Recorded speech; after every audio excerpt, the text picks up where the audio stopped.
സാമ്പത്തിക പരാധീനത മുതലെടുത്ത് തൃശൂർ മുല്ലശ്ശേരിയിലെ അവയവ കച്ചവടം സാമ്പത്തിക ശേഷി ഇല്ലാതിരുന്നപ്പോഴാണ് അവയവദാനം നടത്തിയത് എന്ന വെളിപ്പെടുത്തലുമായി വീട്ടമ്മ രംഗത്ത് വരികയാണ്. അവയവദാനം ചെയ്തപ്പോൾ പ്രത്യുപകാരമായി വീടിന്റെ ആധാരം എടുത്തു നൽകി.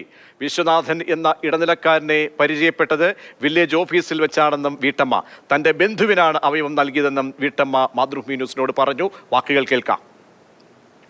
വിഷയത്തിനെ ഞാൻ പരിചയപ്പെട്ട എങ്ങനെയാണെന്നറിയോ, നമ്മൾ വില്ലേജിൽ ചെന്നപ്പോൾ വില്ലേജ് ഓഫീസർ ഈ കാര്യം പറഞ്ഞപ്പോൾ ഇന്ന് മൂത്ത് നോക്കിയിട്ട് പേപ്പറാണ് കിട്ടും. അപ്പോൾ ഞാൻ പറഞ്ഞു, സാറ് എത്രക്ക് ഒരു അവസ്ഥ 31 വയസ്സായിട്ടുള്ളതാണ്. അപ്പോൾ ഞാൻ എന്ത് പണി ചെയ്തു, ഇവിടെ ഡയാലിസിക്ക് പോയിരിക്കണം അവിടെ ജൂബിലിയിൽ. മെഡിക്കൽ ടെസ്റ്റിൽ ഒരു 3 മാസം ചെയ്തിട്ട് അതിനുള്ള കഴിവില്ല.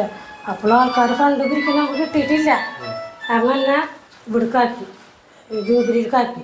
ജൂബിലിയിൽ അവൻ്റെ ഭാര്യ കൂടെ നേരിട്ടിട്ട് വന്നപ്പോൾ അവനെ കണ്ടപ്പോൾ വില്ലേജ് ഓഫീസർക്ക് മനസ്സിലാക്കാനിപ്പോൾ ഒരു ഇത് തോന്നി, ചിലപ്പോൾ ചെക്കനല്ല. അപ്പോൾ പറഞ്ഞു, അതെ ഞാൻ എന്താണെന്ന് അറിയത്തില്ല, കുറേ കാര്യങ്ങൾ നടക്കുന്നുണ്ടല്ലോ, അത് കാലം കൊണ്ടാണ് നിങ്ങളുടെ ബന്ധുക്കളാണെന്നുള്ള എനിക്കറിയില്ല എന്ന് പറഞ്ഞു. ഉമ്മയുടെ അനിയത്തിൻ്റെ മോനെ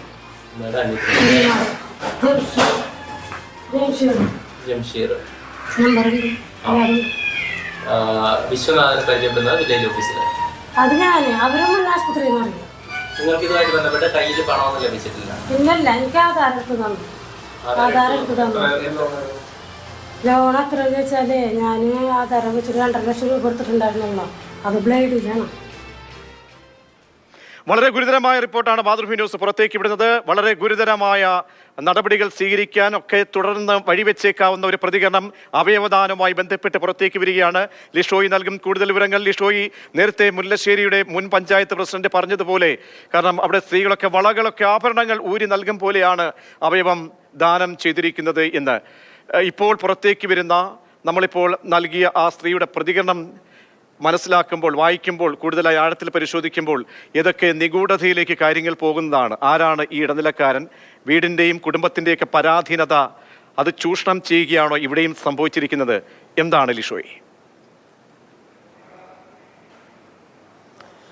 അതായത് ഈ അവയവം നൽകിയ സ്ത്രീ പറയുന്നത് താൻ പണത്തിന് വേണ്ടിയല്ല ഇത് ചെയ്തതെന്ന് ഉറപ്പിച്ച് പറയുന്നു. തൻ്റെ ബന്ധുവിന് വേണ്ടി മാത്രമാണ് ഇത് ചെയ്തത്, അല്ലാതെ ഇതൊരു അവയവ കച്ചവടമല്ല എന്നാണ് അവർ പറയുന്നത്. പക്ഷേ അതിന് ഇപ്പോൾ നമ്മുടെ നാട്ടിൽ ഇത്തരത്തിൽ അടുത്ത ബന്ധുക്കൾക്ക് അവയവങ്ങൾ നൽകാനായുള്ള ഒരു നിയമപരമായ ഒരു പരിരക്ഷയുണ്ട്, അല്ലെങ്കിൽ നിയമപരമായി അത് അനുവദിക്കുന്നുണ്ട്. പക്ഷേ അപ്പോഴും അതിന് പണമോ അല്ലെങ്കിൽ മറ്റ് പ്രത്യുപകാരമോ വാങ്ങി ഇങ്ങനെ ചെയ്യുക എന്നുള്ളത് തെറ്റായ ഒരു കാര്യമാണ്.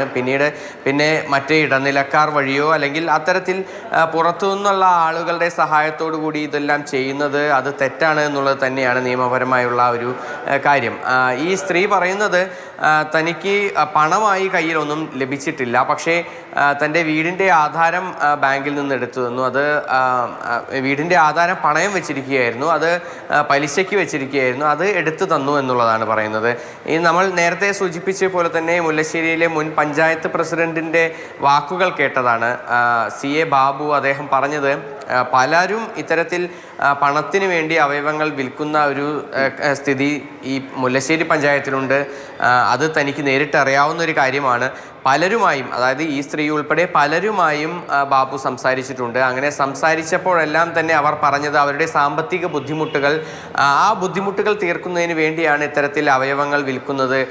അതിൽ 5 പേർ വൃക്കയും 2 പേർ കരളുമാണ് ഈ പകുത്തു നൽകിയിട്ടുള്ളത്. അത് കൃത്യമായി അതിന് 10 ലക്ഷവും 5 ലക്ഷവും വെച്ച് ഇത്തരത്തിൽ പ്രതിഫലം ലഭ്യമായിട്ടുണ്ട്. ഇതെല്ലാം തന്നെ ഇടനിലക്കാർ വഴിയാണ് നടന്നതെന്നാണ് ബാബു പറയുന്നത്. പക്ഷേ ഈ സ്ത്രീ, നമ്മളോട് സംസാരിച്ച ഈ സ്ത്രീ പക്ഷേ അതൊന്നും സമ്മതിക്കുന്നില്ല എന്നുള്ളതാണ് മറ്റൊരു എടുത്തു പറയേണ്ട ഒരു കാര്യം. കാരണം അത് കൂടുതൽ അന്വേഷണങ്ങളിലേക്ക് വരേണ്ടതുണ്ട്.